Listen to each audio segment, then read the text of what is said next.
Assalamualaikum warahmatullahi wabarakatuh. Alhamdulillahirabbil alamin wassalatu wassalamu ala asyrafil anbiya'i wal mursalin wa ala alihi wa sahbihi ajmain. Alhamdulillah, puji syukur atas kehadirat Allah Subhanahu wa taala, berkat nikmat iman, nikmat Islam, nikmat kesehatan maupun nikmat kesempatan. Saya bisa bertemu lagi dengan ibu-ibu Aisyah di sini. Alhamdulillah ya. Walaupun masih berumur, maksudnya itu sudah berumur, ya, masih semangat dalam menuntut ilmu agama. Ya, kita masuk ke surat yang baru, yaitu surat Ad-Duha. Jadi surat Ad-Duha ini adalah surat pendek. Jadi Bu, Ad-Duha ini termasuk surat yang pendek, bukan panjang. Ya, 11 ayat itu sudah pendek. Jadi surat yang panjang itu surat yang Al-Baqarah, Al-Imran, An-Nisa, pokoknya 7 surat awal Al-Quran itu surat panjang disebut. Tuh, Al-Baqarah, Al-Imran, kemudian An-Nisa, Al-Maidah, Al-An'am, Al-A'raf. Itu masuk surat yang panjang. Masuk surat pertengahan dari surat yang ke-8 itu surat Al-Anfal sampai ke surat Qaf. Juz yang ke-26 itu termasuk surat yang sedang. Jadi surat Al-Anfal, surat yang ke-8 sampai surat Qaf, juz yang ke-26, surat Qaf itu surat yang ke-50. Itu surat yang sedang. Masuk ke surat yang pendek dari surat Qaf sampai Anas. Itu termasuk surat yang pendek. Yang pendek juga dibagi lagi. Ada yang pendeknya panjang, ada yang pendeknya sedang, ada yang pendeknya pendeknya. Oh, itu. Ini pendapat dari Ibnu Katsir, ahli tafsir ya. Jadi yang pendek pun dibagi jadi 3 lagi. Yang pendeknya panjang, pendeknya sedang, pendeknya pendek nian. Nah, yang pendek nian itu dari Ad-Duha sampai An-Nas, itu sudah level yang pendek nih, ini sudah.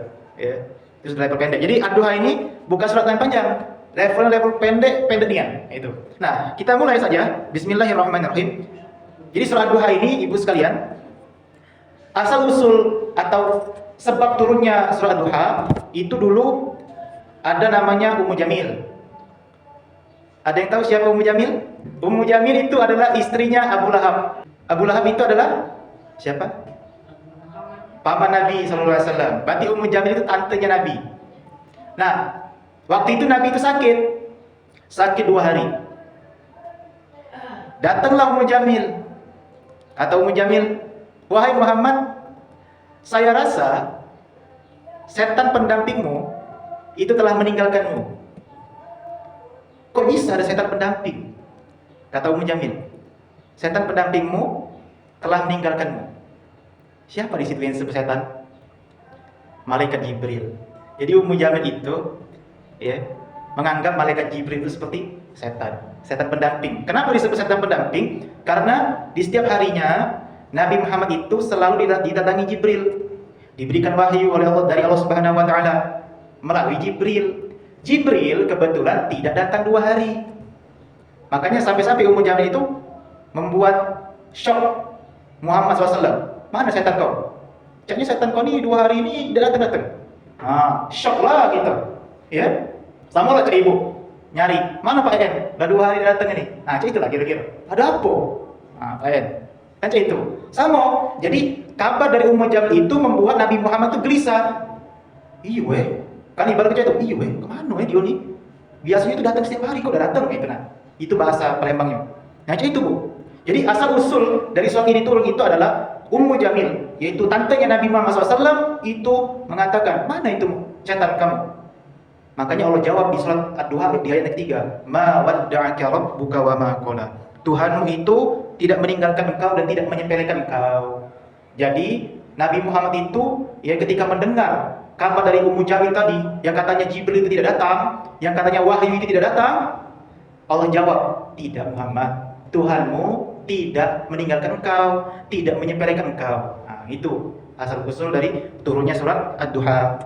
Jadi tantenya sendiri, tante Nabi Muhammad SAW, langsung dijawab di ayat yang ketiga. Ya, langsung dijawab di ayat yang ketiga dari surat Ad-Duha. Nah, seperti itu. Nah, memang tantenya Nabi Muhammad kemudian Abu Lahab juga ya, sama-sama brengsek lah ya. Karena mencelakai Nabi Muhammad SAW, menaburi duri, kemudian mengasih kotoran kepada Nabi Muhammad SAW, kotoran binatang, ya, kemudian menebar fitnah. Ialah sama galau. Abu Lahab, kemudian Ummu Jamil istrinya sama galau, Pak. Bu, sama galau. Itulah gawe mereka. Padahal pamannya sendiri, saudaranya Abdullah, bapaknya Nabi Muhammad SAW. Sampai benci. Mereka itu benci kepada Nabi Muhammad itu bukan karena Nabi Muhammad itu hebat, bukan. Mereka itu karena fanatik suku. Ini suku Quraisy. Mereka sama-sama suku Quraisy, suku besar. Suku Quraisy itu suku besar. Sama aja suku Sumatera. Sumatera itu suku besar. Dipecah lagi. Ada Komering, ada Lahat, ada Aceh, ada Padang, ada yang lain sebagainya. Itu suku besar Sumatera, dipecah jadi kecil-kecil. Nah, suku Quraisy suku besar, dipecah jadi kecil-kecil. Bani Hashim, ada Bani Qainuqa, Bani yang lainnya. Seperti itu. Nah, Abu Jahal sama Abu Lahab itu, ya, beda suku dengan Nabi Muhammad. Tapi beda suku kecil deh. Sama-sama suku Quraisy tapi beda suku kecil. Di sini Abu Lahab dan Abu Jahal, di sini Nabi Muhammad. Nah, karena mereka itu fanatik suku, ya, tiba-tiba di Bani Hashim itu muncullah seorang Rasul pilihan Allah. Sementara di Baninya Abu Lahab ini tidak ada utusan Allah, mereka itu iri, dengki, tidak mau menerima ajaran Nabi Muhammad SAW. Itulah Bu, sampai sekarang mereka itu ngapo? Karena fanatik suku, ya, loyalitasnya tinggi sama sukunya, jadi dia tidak mau menerima kebenaran. Ya, tidak boleh. Makanya fanatik itu tidak boleh. Nah, kita diajarkan tidak boleh fanatik kecuali kepada Nabi Muhammad SAW. Tidak boleh fanatik, ya, fanatik cinta berlebihan seperti itu. Ya, arti dari waktu duha yaitu waktu duha, ya, waktu duha. Wal laili idza saja, dan demi malam yang sunyi. Nah, jadi Allah itu sudah bersumpah nih dua waktu. Waktu duha, wal laili idza saja, demi waktu duha dan demi waktu malam yang sunyi. Itu sudah sumpah dua. Kalau Allah itu sudah bersumpah, ibu-ibu sekalian, itu artinya sesuatu yang penting. Ya, sesuatu pentingnya. Nah, kenapa Allah itu sampai bersumpah di waktu duha? Artinya waktu duha ini adalah waktu di mana pentingnya di mana? Dia orang-orang bisa mencari nafkah di waktu itu, sudah mulai mencari nafkah. Kemudian ada waktu sholat duha, kemudian untuk olahraga, kemudian untuk aktivitas manfaat yang lainnya. Itu adalah salah satu contoh manfaat dari waktu duha. Artinya penting, ya. Sama kayak malam, walaili idza saja, dan demi malam yang sunyi, tenang. Ya, artinya waktu malam itu dari maghrib sampai ke subuh, itu artinya waktu itu adalah waktu yang penting juga. Pentingnya di mana? Dimulai dari sholat maghrib, kemudian mungkin ada majelis taklim, kemudian waktu sholat isya, habis isya itu tidur sebentar saja, kemudian masuk ke sepertiga malam terakhir sholat tahajud. Di tahajud itulah waktu yang puncak atau hal yang paling penting di malam itu di sepertiga malam terakhir. Puncaknya di sepertiga malam terakhir. Makanya sampai-sampai Allah itu berfirman di banyak ayat tentang tahajud. Misalnya, wa minal laili fatahajjad bihi nafilatan lak asa an yab'atsaka rabbuka maqaman mahmuda. Dan kata Allah, ya, dan di sebagian malam itu bertahajudlah. Ya, bertahajudlah. Boleh 2 rakaat, boleh nak lebih dari 2 rakaat boleh. Ya, karena asalnya tahajud itu 2 rakaat, Bu. Tapi Nabi itu ngerjakan tahajud itu 11 rakaat, ya. Itu sudah termasuk witir 3. Ya. Itu Nabi ngerjakan ke 11 baik. Tapi asalnya sholat tahajud itu 2 rakaat tanpa batas. Makanya di zaman zaman Umar itu tarawihnya itu 21 rakaat atau 23 rakaat. Karena awalnya memang tahajud itu 2 rakaat hukum awalnya. Tapi Nabi kita tuh hanya 11 saja. 11-nya Nabi itu panjang-panjang ayatnya. 1 rakaat Al-Baqarah. Ya. Yo, itu belum selesai. Lanjut ke An-Nisa dulu. Belum selesai An-Nisa, lanjut ke Ali Imran. Jadi harusnya kan Al-Baqarah, Ali Imran dulu, baru An-Nisa. Tidak, Nabi ini Al-Baqarah, An-Nisa, Ali Imran. Nah, wallahu alam kenapa seperti itu. 3 rakaat, 1 rakaat 3 surat. Al-Baqarah saja itu 2,5 juz. 2,5 juz. 2,5 juz itu 49 halaman. 1 juz itu 21 halaman. Nah, jadi 2,5 juz lah, 49 halaman. Itu Nabi. Kok baca tahu? Iya, karena dulu ada sahabat Nabi, ya, yang menginap di rumah Nabi, kemudian sholat dengan Nabi di samping kanannya, di samping kanan Nabi SAW. Tadi, ya, Nabi SAW membaca Al-Baqarah, An-Nisa, Al-Imran. Itulah ada seorang sahabat yang pernah sholat malam bersama Nabi. Tuh, 11 rakaat panjang tapi. Nah, asa ayyab'atsaka rabbuka maqaman mahmuda. Semoga Tuhanmu itu menempatkan kamu dalam tempat yang terpuji. Nah, ini adalah salah satu contoh kenapa sholat tahajud itu bisa meninggikan derajat. Di ayat yang lain di surah Az-Zariyat, Allah Subhanahu wa taala mengatakan, "Kanu qalilan minal laili ma yahja'un wa bil ashari hum yastaghfirun." Mereka itu dulu, orang-orang soleh itu dulu, ya, mereka itu sedikit sekali tidur. Sedikit tidur. Kemudian ketika menjelang sahur, mereka itu banyak beristighfar kepada Allah Subhanahu wa taala. Wabil asharihu yastaghfirun. Makanya ketika kita tahajud itu, ibu sekalian, kita itu ada kesempatan untuk berdoa. Di sepertiga itulah yang paling, bukan yang paling ya, salah satu doa yang paling mustajab di sepertiga malam terakhir. Tuh, setelah berdoa, minta apa yang ingin kita minta, ya, entah itu minta dimudahkan ya, pokoknya minta, yang penting tidak minta bermaksiat, ya, minta, kemudian selesai berdoa, astagfirullah, baca istighfar, astagfirullah, wabil asharihum yastaghfirun. Dan di ketika sahur, orang-orang soleh dulu itu minta ampun, astagfirullah, terus ngantuk, terbangun, astagfirullah, terus seperti itu, ngantuk, astagfirullah, seperti itu. Karena kita tidak tahu, ya, karena kita tidak tahu dosa kita itu diampuni atau tidak, ya. Kapan Allah itu mengampuni dosa kita tidak tahu, makanya kita minta ampun terus sama Allah Subhanahu wa taala. Nah, itu adalah keutamaan malam, ya, malam. Nah, itu adalah keutamaan dari surat ayat yang berbunyi wadduha dan wal laili idza saja. Kemudian, ma wadda'aka rabbuka wa ma qala. Tuhanmu tidak akan meninggalkanmu dan tidak akan menyepelekanmu wahai Muhammad, ya. Jadi arti dari wa ma qala itu tidak menyepelekan atau tidak membenci, ya. Wa ma abghadha atau tidak marah. Ya, jadi artinya itu tidak menyepelekan, tidak marah, tidak membenci. Jadi itu. Nah, bal ahabbul khalqi ilaihi. Akan tetapi Allah itu mencintai Nabi Muhammad sallallahu alaihi wasallam. Ya, Muhammad sallallahu alaihi wasallam, wa lihadzal ikhtarahu Allah li'a'zamir risalat wa afdalil umam wa ja'alahu khataman nabiyyin fala nabiyya ba'dahu sallallahu alaihi wasallam. Ya. Nah, jadi Nabi Muhammad itu adalah kekasih pilihan Allah, Nabi terakhir, tidak ada Nabi setelah Nabi Muhammad. Dalam sebuah hadis Rasulullah SAW mengatakan ada berapa Nabi, Bu?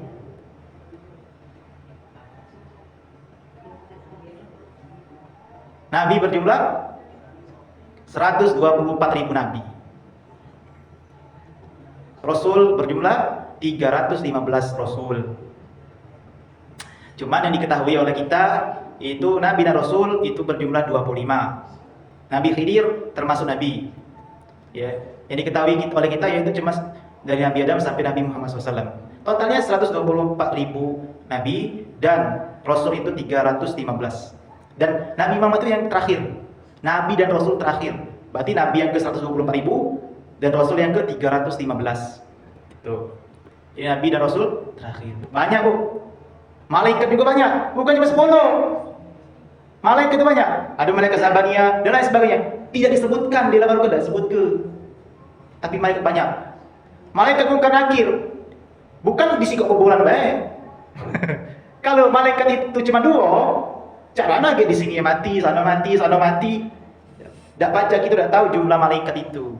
Ya, tidak tahu. Bukan cuma 2 malaikat itu. Nah, jadi Nabi Muhammad itu adalah orang pilihan yang tidak akan pernah Allah tinggalkan, ya, tidak akan pernah Allah tinggalkan. Bahkan Nabi Muhammad SAW itu pernah bersabda, Innallaha ittakhadhani khalilan kama ittakhadha Ibrahim khalilan. Sungguhnya Allah itu memilihku sebagai kekasihnya, sebagaimana Allah itu memilih Ibrahim sebagai kekasihnya. Jadi ada 2 tuh Rasul yang paling Allah dekat atau yang paling Allah cintai. 2 Rasul, Nabi Muhammad dan Ibrahim. Khalilan itu adalah kekasih Allah. Itu 2 Nabi ini, Nabi dan Rasul, 2 ini. Jadi Khalilullah, biasanya disebut Khalilullah, yaitu kekasih Allah Subhanahu wa taala, ya. Nah, seperti itu. Nah, jadi Allah itu tidak pernah meninggalkan Nabi Muhammad SAW. Nah, ini adalah jawaban tadi yang kata Ummu Jamil. Mana Muhammad, setan pendampingmu? Ya, caknya dia meninggal kamu nih. Allah jawab, ma wadda'aka rabbuka wa ma qala. Tuhanmu tidak akan meninggalkanmu dan tidak akan membenci kamu, tidak akan pernah membencimu, tidak akan meninggalkan kamu. Ya.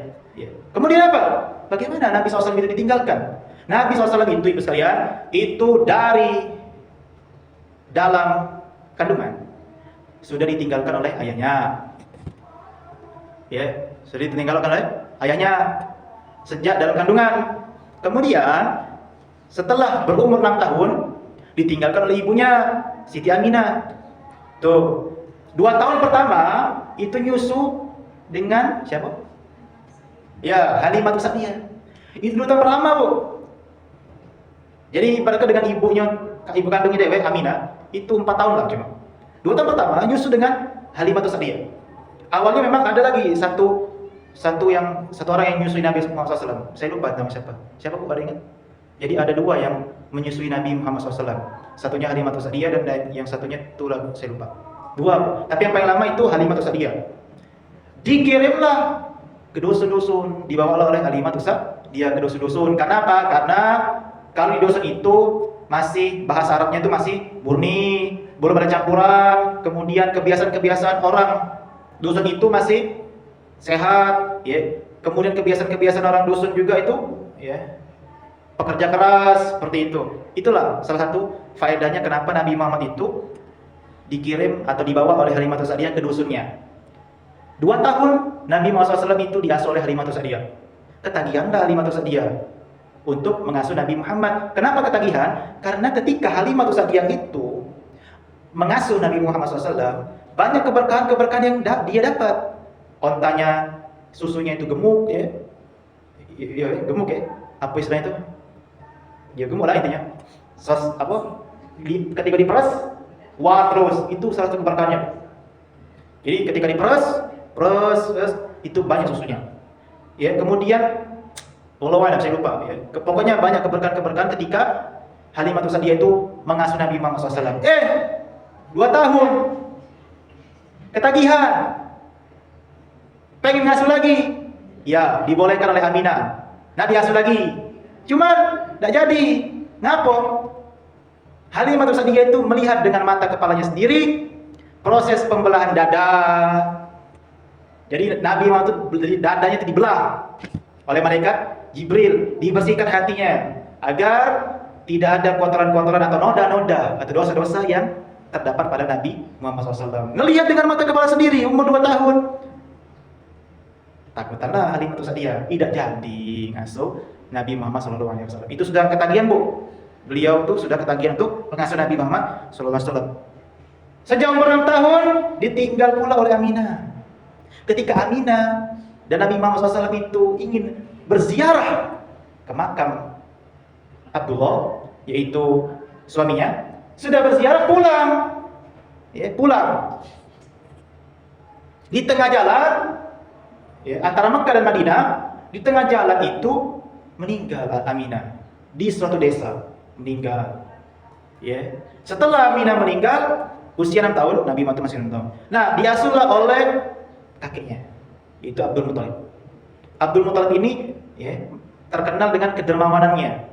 Walaupun dia itu kafir, ya, musyrikin, tapi dia terkenal dengan kedermawanannya kepada orang-orang. Kemudian petinggi Ka'bah bahkan di situ Abdul Muthalib itu. Nah, diasuh oleh Abdul Muthalib sampai usia 8 tahun. Meninggal pula Abdul Muthalib ketika Nabi berusia 8 tahun. Ketika Nabi Muhammad SAW usia 8 tahun, diasuhlah oleh pamannya di situ, Abu Thalib. Abu Thalib itu anaknya Abdul Muthalib. Jadi ketika diasuh oleh Abu Thalib, itu yang paling lama. Dari sejak usia 8 tahun sampai usia 50 tahun itu diasuh oleh Abu Thalib. Jadi Nabi Muhammad SAW diangkat menjadi Nabi usia 40 tahun. Ya, 10 tahun setelah Nabi Muhammad itu diangkat menjadi Nabi dan Rasul, Abu Thalib meninggal. Ya, ketika Abu Thalib itu meninggal, karena saking cintanya Nabi Muhammad SAW terhadap Abu Thalib. Kenapa saking cintanya?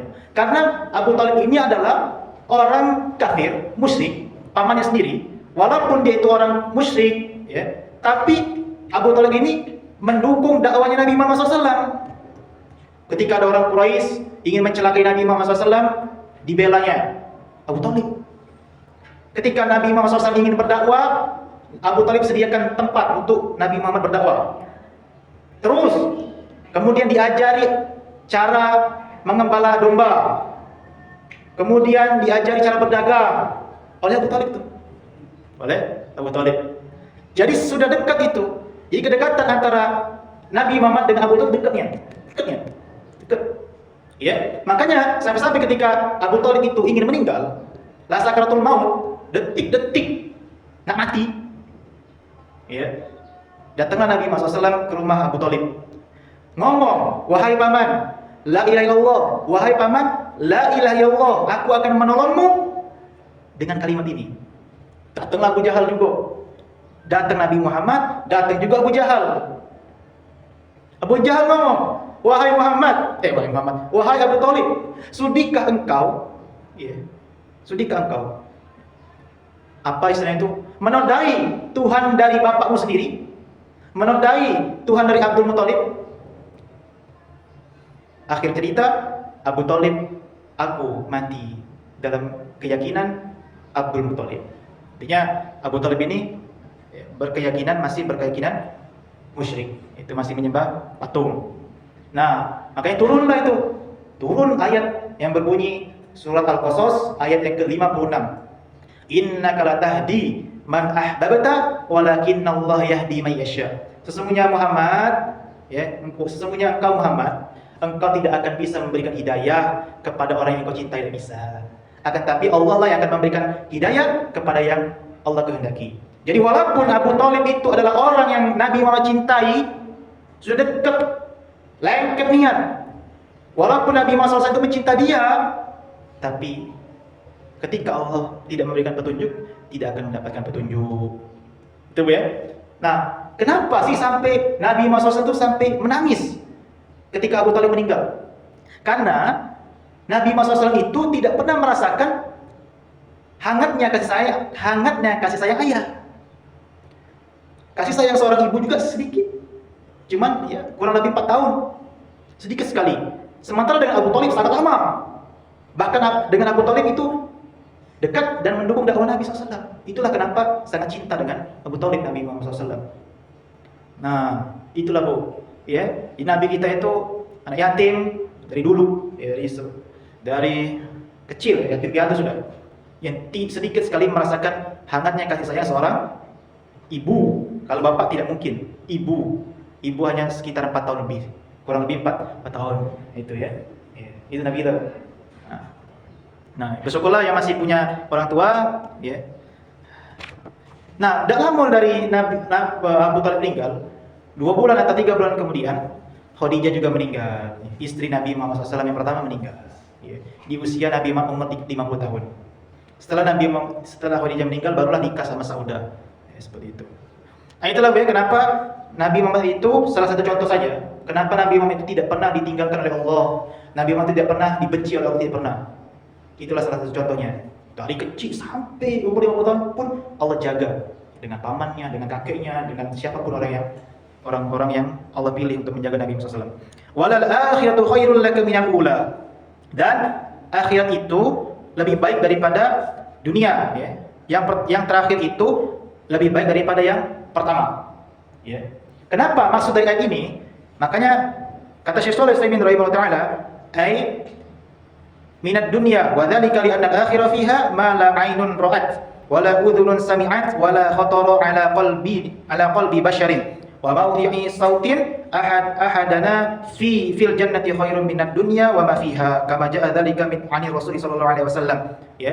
Maksudnya juga, ya, jadi akhirat itu lebih baik daripada dunia dan seisinya.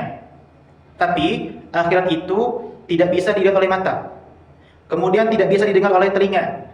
Tidak bisa terbetik pun dalam hati. Bentuk akhirat itu cak mana enggak tahu. Namanya akhirat itu adalah sesuatu yang gaib. Makanya kalau ada replika-replika surga, replika-replika neraka, itu sebenarnya tidak boleh. Haram hukumnya, ya. Karena akhirat itu tidak bisa dijangkau oleh akal, oleh mata, oleh kuping, oleh hati, tidak bisa, ya, tidak bisa. Ada film siksa neraka sebenarnya itu ada pro kontra, ya, ada pro kontra itu. Yang kontra pasti, ya, jelas mengatakan bahwasanya tidak boleh membuat sebuah replika yang hukumnya gaib, tidak boleh.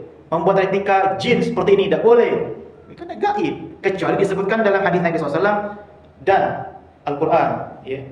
Itu baik, kita tuh hanya sebatas mikir ke bawah, ini rupanya neraka ini ada api, kemudian ada jembatan Shiratal Mustaqim, kemudian jembatan itu seperti sehelai rambut misalnya. Itu bisa kita jangkau, tapi tidak boleh berpikir jauhnya. Macam mana ini? Neraka ini? Macam mana aku jalannya? Itu terlalu jauh dibayangkan. Ya. Jadi jangan sampai kita membayangkan neraka dan surga ataupun akhirat itu terlalu jauh. Boleh membayangkan, tapi jangan terlalu jauh. Ya. Nah, maksudnya juga walal akhiratu khairul laka minal ula, dan akhir itu lebih baik daripada yang awal. Maksud di sini adalah sambungan dari ayat yang tadi yang dialami oleh Nabi Muhammad SAW. Jadi kejadian-kejadian yang awal-awal Nabi Muhammad SAW itu pasti ya, ada pelajarannya. Sehingga pelajaran tersebut membuat Nabi Muhammad SAW itu lebih baik ke depannya. Makanya di akhir itu pasti lebih baik daripada dari yang awal. Itu maksudnya. Hari ini lebih baik daripada hari kemarin. Itu maksud ayat ini. Jadi hari ini Nabi Muhammad itu lebih baik daripada hari kemarin Nabi Muhammad SAW. Itulah disebut walal akhiratu khairul laka minal ula. Akhir itu lebih baik daripada awal. Seperti itu. Nah, wala sawfa yu'tika rabbuka fatardah, dan kata Allah Subhanahu wa taala kelak, ya, Allah akan memberikan karunia-Nya sehingga kamu itu akan ridho dengan karunia Allah Subhanahu wa taala. Nah, makanya di sini Syekh Muhammad bin Shalih Al-Utsaimin rahimahullah taala mengatakan atau menafsirkan yu'tika ma yurdika fatardah wa laqad a'tahu Allahu ma yurdih. Jadi Allah Subhanahu wa taala akan memberikan kepada engkau sesuatu yang kau ridhoi dan engkau akan ridho. Apa yang akan diridhoi Nabi Muhammad SAW? Surga. Jadi Allah itu akan menjanjikan Nabi Muhammad itu kenikmatan surga. Dan pasti Nabi Muhammad itu ridho dengan pemberian Allah Subhanahu wa taala. Seperti itu. Ya. Nabi Muhammad juga di sini langsung saya tingkat saja mempunyai spesial dari nabi-nabi yang sebelumnya. Apa kespesialannya? Kalau ingin memberi syafaat, itu yang pertama kali memberi syafaat itu adalah dari kaumnya Nabi Muhammad. Jadi kalau Nabi minta syafaat, kaumnya Nabi Muhammad yang didahulukan minta syafaat kepada Nabi Muhammad SAW. Itu spesialnya Nabi Muhammad SAW. Kaumnya Nabi Muhammad SAW. Itu kalau minta syafaat. Tapi kalau syafaat ini minta izin dulu. Nabi Muhammad juga minta izin sama Allah. Diridhoi oleh Allah tidak syafaat ini untuk orang ini misalnya. Kalau diridhoi maka Nabi Muhammad SAW akan berikan syafaat itu. Kalau tidak diridhoi, ya, tidak diridhoi. Nah, itulah salah satu keutamaan Nabi Muhammad SAW, akan diberikan oleh Allah surga. Ya, kemudian bisa memberikan syafaat. Nabi dan Rasul yang pertama kali yang boleh memberikan syafaat kepada kaumnya. Nabi-nabi yang lain belum disuruh. Belum. Nabi dengan kaum terbanyak di akhirat. Ya, jadi banyak keutamaan dari Nabi Muhammad SAW. Ya. Wala sawfa yu'tika rabbuka fatardah. Kemudian, alam yajidka yatima fa'awa, kata Allah, bukankah kami dapati engkau dalam keadaan yatim, kemudian kami melindungimu? Ya. Jadi Nabi Muhammad SAW itu dulu didapatkan dalam keadaan yatim. Sudah saya ceritakan tadi ya, Nabi Muhammad SAW itu dari sejak kandungan ibunya itu sudah yatim, yatim. Kemudian sejauh 6 tahun sudah yatim piatu, ditinggal oleh ibunya, ya. Seperti itu. Nah, Allah dapati itu Nabi dalam keadaan yatim. Fa'awa, Allah lindungi. Jadi Allah lindungi tadi. Sudah saya ceritakan Allah lindungi. Nah, salah satu contoh lagi adalah Nabi Muhammad itu orangnya sebelum menikah dengan Khadijah, Nabi Muhammad itu adalah orang miskin. Orang yang miskin. Nah, kemudian terkenallah Nabi Muhammad itu dengan sifat yang Al-Amin. Al-Amin itu artinya terpercaya. Nah, makanya terdengarlah kabar Muhammad itu Al-Amin, terpercaya. Khadijah tertariklah dengan Nabi Muhammad SAW. Kemudian Khadijah ngetes Nabi. Benernya ada Al-Amin dia nih kan? Itu. Dites oleh Khadijah, disuruh berdagang. Kemudian pulang dari berdagang, iya rupanya beliau ini orang yang terpercaya. Dari situlah Khadijah mulai menyatakan cintanya. Tapi tidak langsung kepada Nabi Muhammadnya, melalui temannya yang bernama Nufaisa. Jadi Khadijah itu menyampaikan tertarik kepada Nabi Muhammad SAW melalui temannya itu Nufaisa. Nufaisa menyampaikan kepada Abu Thalib. Abu Thalib menyampaikan kepada Nabi Muhammad SAW. Nah, seperti itu. Jadi menyatakan cinta atau menyatakan ingin menikah, itu diperbolehkan bagi wanita. Istilahnya itu nembak duluan, boleh. Tapi kalau nembaknya nembak untuk nikah ya, bukan nembak untuk pacaran. Tidak boleh itu. Ya, jadi kalau nembak memang tujuannya untuk nikah, boleh. Ya, menyatakan ketertarikan kepada laki-laki boleh. Itu. Jadi dalilnya itu adalah Khadijah, ya. Khadijah binti Khuwailid. Menikahlah dengan Khadijah. Ya. Jadilah Nabi Muhammad SAW itu orang yang kaya. Karena Khadijah itu adalah orang kaya saat itu. Jadi hartanya Khadijah itu dipakai untuk berjihad, untuk dakwahnya Nabi Muhammad SAW. Ya. Sampai-sampai dibawa, sampai-sampai jadi perbekalan ketika hijrah ke Madinah. Pokoknya segala harta itu dikasih untuk Nabi Muhammad SAW. Kemudian ketemu Abu Bakar. Abu Bakar itu orang yang kaya juga. Ketemu Utsman bin Affan orang kaya juga. Ketemu Abdurrahman bin Auf orang kaya juga. Jadi ibu sekalian, dakwah itu butuh duit. Ya, dakwah itu butuh duit.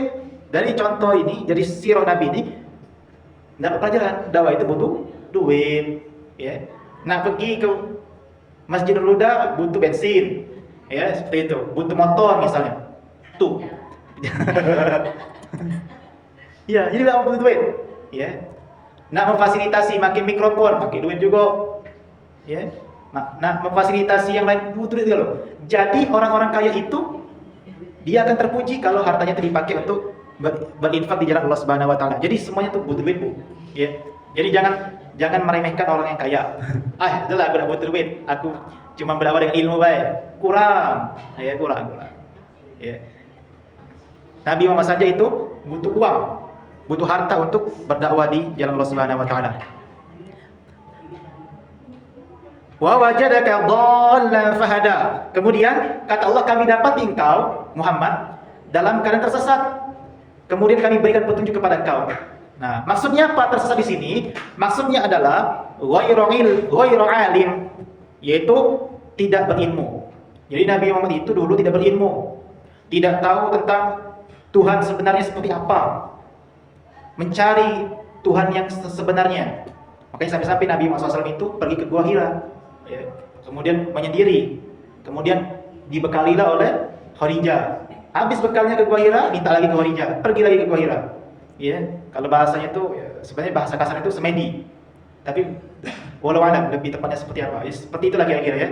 Lebih kalau bahasa kasarnya bersemedi itu berdiam diri lah. Ya. Karena apa? Pada zaman dulu itu zaman Nabi Muhammad itu kacau lah gitu lah. Ya. Ini menyembah patung lah ini. Lebih baik Nabi Muhammad SAW menyendiri dulu daripada terpengaruh dengan yang mereka tidak jelas ini kan. Mereka minta-minta kepada patung. Jadi Bu, ya, walaupun kaum kafir Quraisy itu menyembah berhala, tapi tidak semuanya menyembah berhala. Ada yang masih benar-benar suci, ada yang masih benar-benar mencari jati diri agamanya, seperti Abu Bakar, Nabi kita Muhammad SAW. Itu mereka, itu orang-orang yang tidak terpengaruh kesyirikan kaum Quraisy. Mereka masih mencari jati diri. Makanya orang yang pertama kali masuk Islam Abu Bakar. Abu Bakar, Utsman bin Affan, kemudian Abdurrahman bin Auf dan sebagainya. Karena mereka itu masih mencari jati diri agama mereka. Ya. Lain lagi dengan Umar. Umar itu dapat hidayah memang dia. Ya. Umar dapat hidayah. Jadi maksud dari kami dapati engkau dalam keadaan tersesat, artinya Nabi Muhammad itu dulu tidak berilmu. Belum diturunkan wahyu. Nah itu. Lam yakun ya'lamu syai'an qabla an yanzila alaihi al-wahyu. Ya, tidak mengetahui sesuatu sebelum diturunkannya wahyu kepada Nabi Muhammad SAW. Nah, kemudian Allah Subhanahu wa taala juga berfirman, ya, "Walladzi ba'atsa fil ummiyina rasulan minhum yatlu 'alaikum ayatihi wa yuzakkihim wa yu'allimuhumul kitaba wal hikmah wa in kanu min qablu lafi dhalalin mubin." Itu surah Al-Jumu'ah. Surah Al-Jumu'ah ayat yang kedua. Kata Allah Subhanahu wa taala, Allah itu mengutus seorang rasul yang ummi. Ummi itu tidak bisa baca, tidak bisa nulis. Ya, itu tadi ghairu alim, tidak tahu ilmu. Nabi Muhammad itu ummi, Bu, tidak bisa baca, tidak bisa nulis. Sampai Nabi Muhammad itu meninggal baca-baca, tidak baca nulis. Dia mana dia ngapal Quran? Didiktekan oleh Jibril. Jibril itu mendiktekan, Iqra bismi rabbikal ladzi khalaq, khalaqal insana min 'alaq. Terus 30 juz didiktekan oleh Jibril. Dengan kekuasaan Allah, Nabi Muhammad itu hafal di otaknya. Tuh. Sampai meninggal. Apa faedahnya? Allah itu menjadikan Nabi Muhammad itu buta huruf, buta, tidak bisa baca dan tidak bisa nulis, tapi fasih berbahasa Arab. Karena supaya untuk menepis ajaran sesat yang mengatakan Al-Quran itu buatan Nabi Muhammad. Al-Quran itu buatan Nabi Muhammad. Seperti yang dikatakan oleh Panji Gumilang. Panji Gumilang mengatakan bahwasanya Al-Quran itu buatan Nabi Muhammad. Qala Rasulullah SAW fil Qur'anil Karim. Berkata Nabi Muhammad SAW di dalam Al-Quran Al-Karim. Jadi Panji Gumilang itu dia mengatakan Al-Quran itu adalah buatan Nabi Muhammad SAW. Cak mana Nabi nak buat Al-Quran? Nulis tidak baca. Membaca saja tidak bisa. Ummi. Tapi bisa berbicara. Inilah adalah bantahan terhadap orang yang mengatakan Al-Quran itu buatan Nabi Muhammad. Itulah faedahnya kenapa Allah menjadikan Nabi kita itu ummi, tidak bisa baca, tidak bisa nulis, tapi fasih berbahasa Arab. Kenapa? Ya, karena memang dia di Arab tinggalnya. Beliau SAW tinggalnya di Arab. Ya, dengarlah omongan. Ya sama lah, cuma pelembang kan, sama aja bayi. Bayi kan, ibu. Ya, apa? Kalau nak nyusu, nenek. Nah itu, nenek. Padahal belum bisa baca. Nenek, misalnya. Dia bisa, cuman kita dek nenek. Lagi tiap hari tahu nenek. Itu. Ibu, ayah itu. Seperti itulah. Jadi memang ada juga orang yang bisa berbicara, tapi dia tidak bisa membaca dan tidak bisa nulis. Itulah Nabi kita Muhammad SAW. Ya. Nah, tapi di samping itu Nabi kita itu orang yang pintar, ya, amanah, kemudian jujur, menyampaikan 4 sifat Nabi Muhammad SAW. Ya. Itu ya maksud dari wawajadaka dhallan fahada. Itu kami dapat engkau dalam keadaan tersesat tanpa ilmu dan kami berikan engkau petunjuk. Wawajadaka ailan fauna, dan kami dapat engkau ya dalam keadaan miskin, ya. Miskin. Dan Allah berikan kecukupan. Tadi yang seperti yang saya ceritakan ya, bertemu dengan Khadijah, bertemu dengan sahabat-sahabat Nabi Muhammad yang kaya. Allah cukupkan dengan itu, ya. Wawajadaka ailan fauna. Kemudian Allah tegur nih Nabi Muhammad SAW.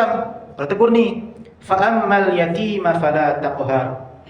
Adapun kata Allah terhadap anak yatim, jangan engkau itu semena-mena.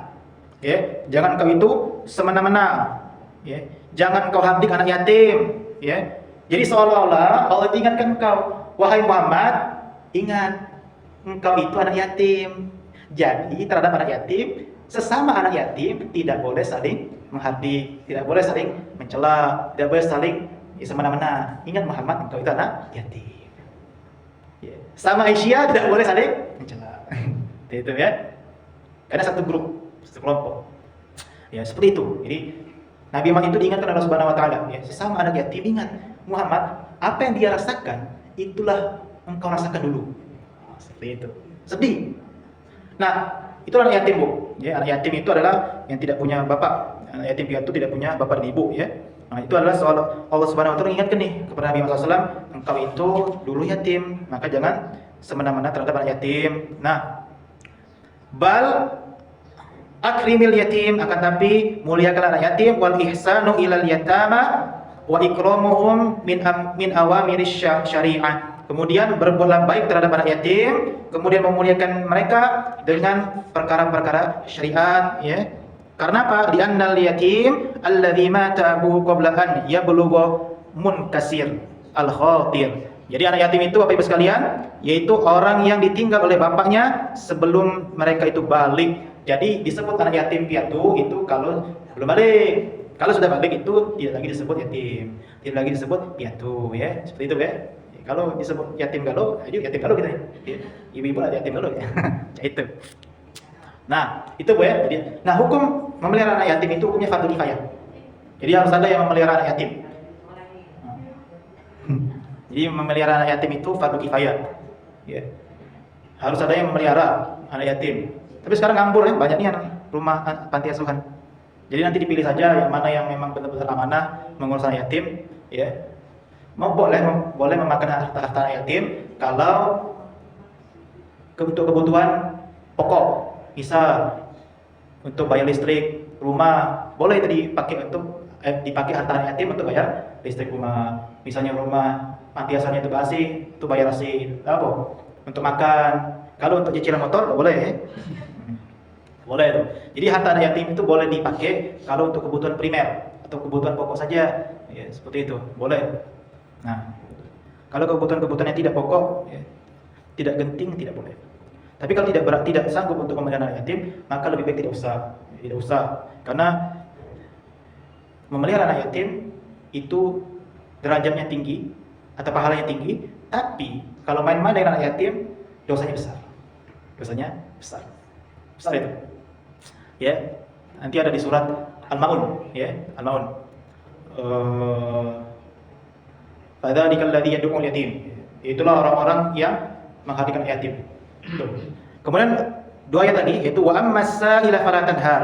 Dan adapun wahai Muhammad kepada orang yang minta-minta jangan kamu hardik juga, jangan dicela, jangan dihardik, ya. Nah, di sini ada dua orang nih yang disebut minta-minta. Yang pertama yaitu minta-minta harta, yang kedua itu minta ilmu. Nah, kalau minta harta, ya sama-sama tidak boleh dicela, tidak boleh dihardik. Minta harta sama minta ilmu. Ya, kalau kita tidak mampu untuk memberikan harta kepada pengemis, maka lebih baik ditolak secara halus. Tidak boleh dikatain, tidak boleh dipukul, tidak boleh. Begitupun terhadap orang yang minta ilmu. Minta ilmu itu maksudnya itu bertanya. Misalnya nih, ada orang yang bertanya kepada kita, ya, ilmu apa saja, terutama di sini ya, maksudnya itu ilmu akhirat. Tanya hukumnya ini, kita kalau bisa jawab maka dijawab. Kalau tidak bisa jawab maka lebih baik ya tidak usah dijawab ya. Kalau masih ingat juga ya. Kalau tidak ingat. Nah, itulah maksud dari wa ammas-sa'ila fala tanhar. Dan terhadap orang yang minta-minta itu tidak boleh dihardik, tidak boleh dicela, tidak boleh dipukul, sama saja itu. Satu kesatuan, ya. Ya, minta-minta itu minta ilmu dan minta harta. Wa amma bi ni'mati rabbika fahadits. Dan adapun terhadap nikmat Tuhanmu, maka fahadits. Ceritakan. Jadi ayat terakhir ini Bapak Ibu sekalian, ayat terakhir ini Allah tutup dengan wa amma bi ni'mati rabbika fahadits. Dan adapun terhadap nikmat Tuhanmu, ceritakanlah. Jadi Allah itu sudah menceritakan tentang Nabi Muhammad SAW. Ya, kisah hidupnya, ya, perjuangannya. Dari sini sampai dari bawah sampai atas. Nah, Nabi Muhammad disuruh menceritakan nikmat dari Allah Subhanahu wa taala. Nah, pelajaran untuk kita, ya, pelajaran untuk kita, kalau seandainya kita itu mendapatkan nikmat dari Allah Subhanahu wa taala, misalnya aku lulus PNS, ya tulis saja, kabarkan kepada orang-orang, atau syukuranlah, tasyakuran. Itu termasuk menceritakan kenikmatan dari Allah Subhanahu wa taala.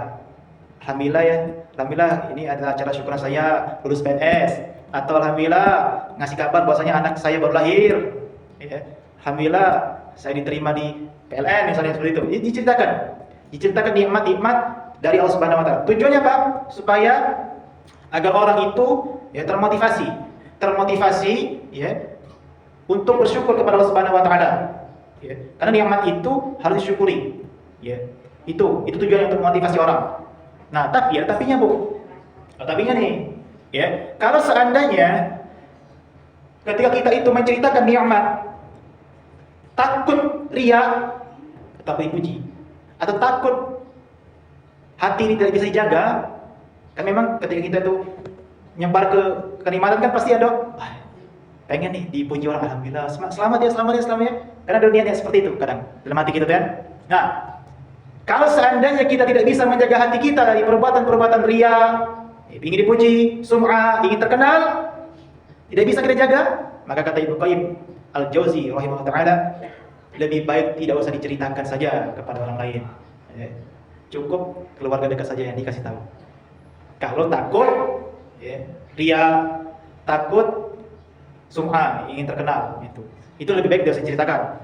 Ya, tapi kembali lagi kepada masing-masing hati kita udah tahu nih tujuan kita mengupload status. Ya, misalnya kita ada orang nih yang baru lulus PNS.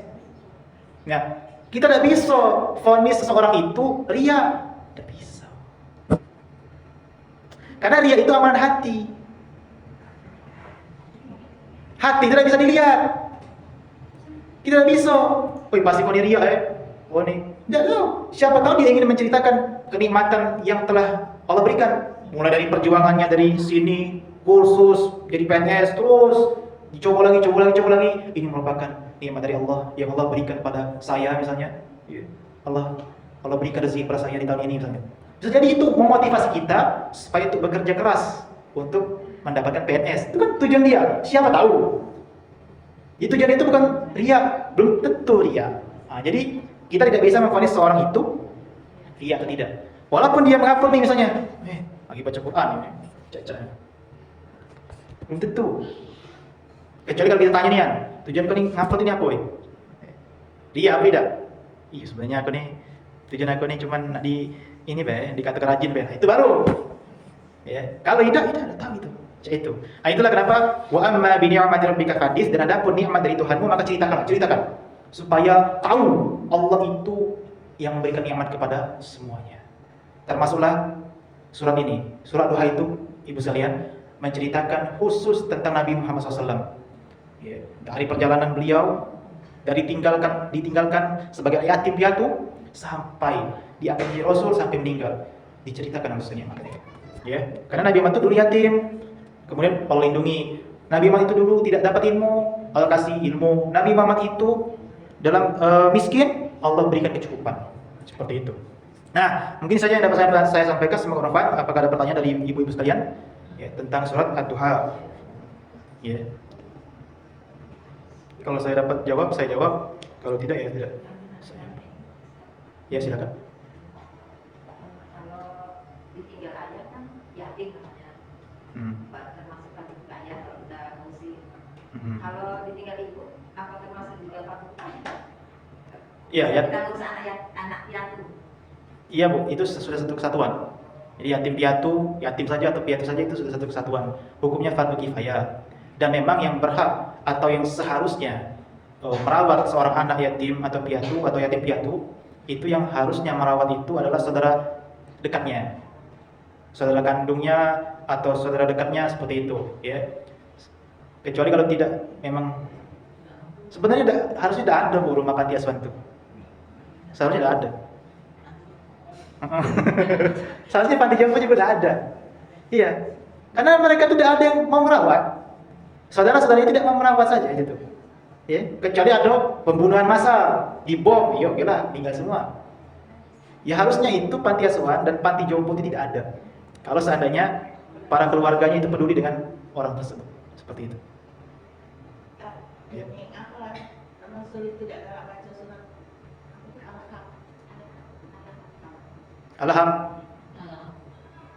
Awal-awalnya, saya baru dengar juga ngapa Rasul tidak baca surah Al-Lahab. Saya baru dengar soalnya. Saya jadi nggak bisa jawab. Saya mohon maaf. Ngapa Rasul itu tidak mau baca surat Al-Lahab.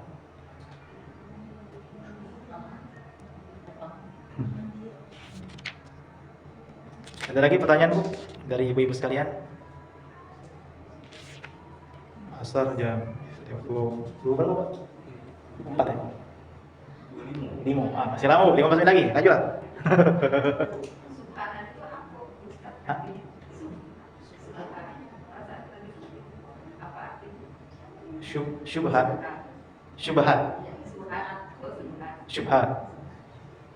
Syubhat itu artinya kerancuan. Rancu itu artinya membingungkan lah. Itu Bu. Jadi sesuatu yang awalnya itu jelas, jadi dibuat rancu, ya, dibuat ragu. Ya harusnya sudah jelas nih. Ya, misalnya ada contoh misalnya hukum mengucapkan selamat Natal. Ya, itu kan tidak boleh. Tapi ada orang nih yang ngomong tidak apa-apa mengucapkan selamat Natal misalnya itu. Itu kan hanya sekedar ucapan. Jadi perkataan orang ini ya membuat seolah-olah hukum itu bingung, tertutupi. Yang harusnya itu haram jadi mubah misalnya kan, biasa baik. Itulah syubhat. Jadi syubhat itu adalah sebuah pola pikir atau pendapat yang bisa membuat keraguan dalam hukum atau mengkabulkan hukum. Jadi tidak terlihat lagi hukum. Yang harusnya jelas terlihat, jadi tidak terlihat. Abu iyo samar-samar. Itu syubhat.